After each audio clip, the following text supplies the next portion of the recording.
So, Fear Clinic is a horror movie that came out back in 2014 that I just got around to watching because my friend's letting me borrow the DVD, which just came out pretty recently.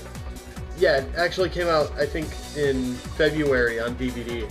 That's what it says on Wikipedia, anyway. So, anyway, it's about a doctor played by Robert Englund. Now, if you don't know who Robert Englund is, first of all, are you living under a rock? He was the first Freddy Krueger in Nightmare on Elm Street.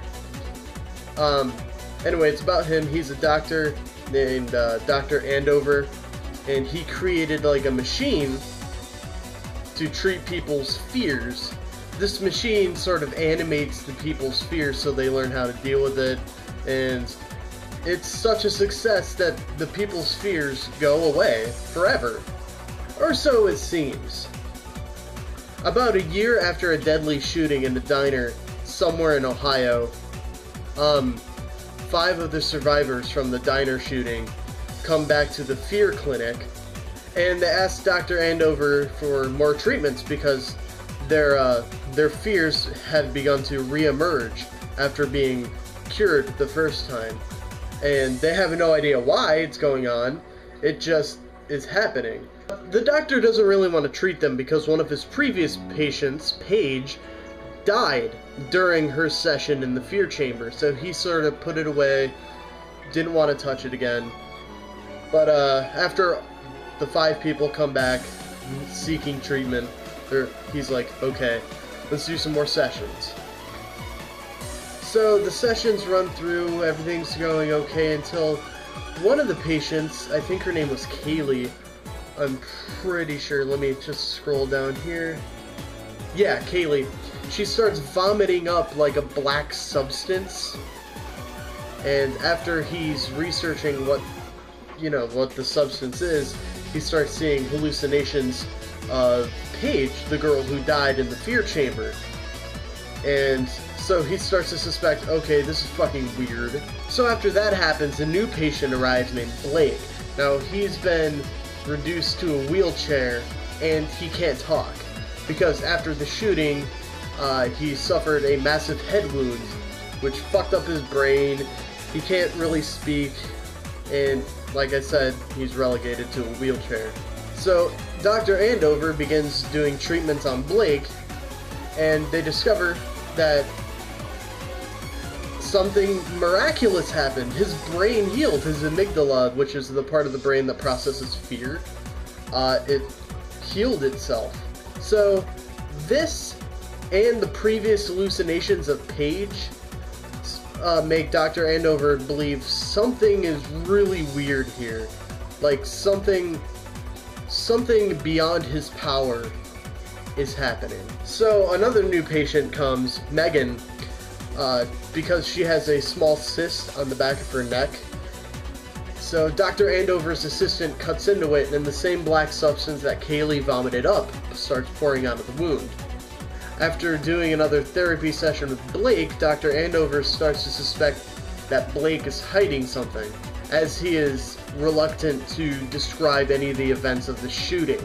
So eventually Blake finds the mask that the shooter was wearing, and all sorts of these memories come back, and after a series of flashbacks, it's revealed that Blake wasn't a victim of the shooting, he's the shooter, and the head wound was a botched suicide attempt.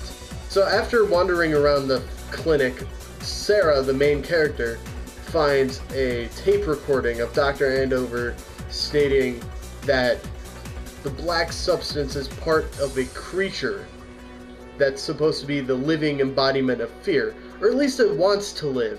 It's trying to manifest itself, and that the fear chamber is starving it of what it needs to survive, which is more fear. So at some point, Dr. Andover is pulled into a weird cocoon-like structure on the wall, and the creature of fear begins possessing his body. Now this creature is made, I think, partially from CGI and practical stop-motion effects. It looks really fucking cool. I love it. I mean, it does kind of look generic. It's like black tentacles and whatever, but I think it looks pretty cool. That's just my opinion. Meanwhile, Blake ended up succumbing to the influence of the fear creature, and it forces him to wear the mask. So he grabs one of the assistant's shotguns that just happens to be lying around for whatever fucking reason, and he starts killing the employees one by one, a la the restaurant's shooting.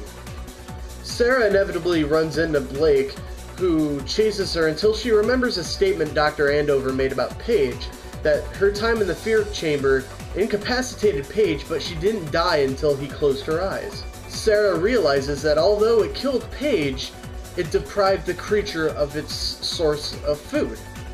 So she starts closing all of the incapacitated people's eyes, effectively killing them, but the creature still attacks before she can get to Megan, her best friend.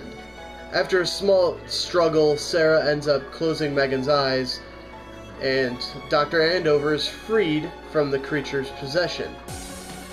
But he says that it's not over and the creature will come back after they open the door once more. Now, opening the door is, you know, opening the fear chamber and putting someone inside of it. Sarah says the only thing that they have to do is change the locks to the door. So she has Dr. Andover step inside the fear chamber while Sarah oversees the process, which is a reversal of their roles, and the movie ends. The plot is, I don't want to say convoluted, but a lot of stuff happens sort of at once, and it's a little weird to get a grasp of it.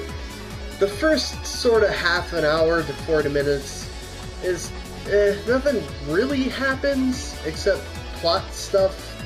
Like, nothing really gets creepy until, like, the last half hour of the movie. Now, mind you, this movie is only an hour and a half long, so to have the first 40 minutes just sort of be meh is a little disappointing.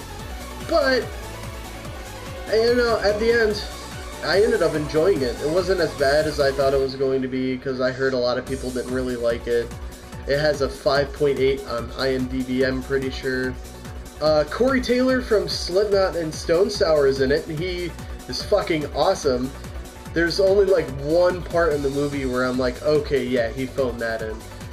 Because, you know, he's not naturally an actor, he's naturally a singer, so...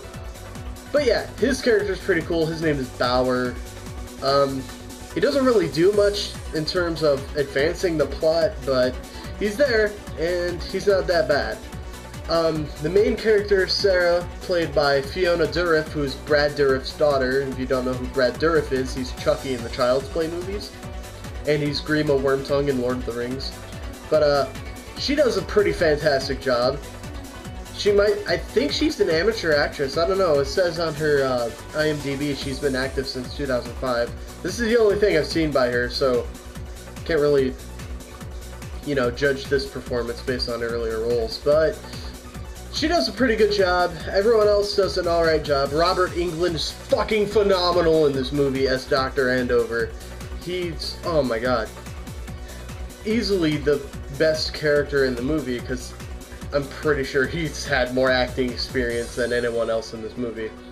So, if I had to give this movie a rating, I'd give it a 7.5 out of 10. Like, it doesn't really get creepy until the last half hour, but the last half hour of the movie really fucking awesome, in my opinion. You just have to sit through the first 40-50 minutes or so, but hey, it's pretty good. Go check it out. It's out on DVD. You can probably find it online somewhere. Watch it legally. Anyway, see you guys whenever I decide to do another movie rambling video. Bye-bye.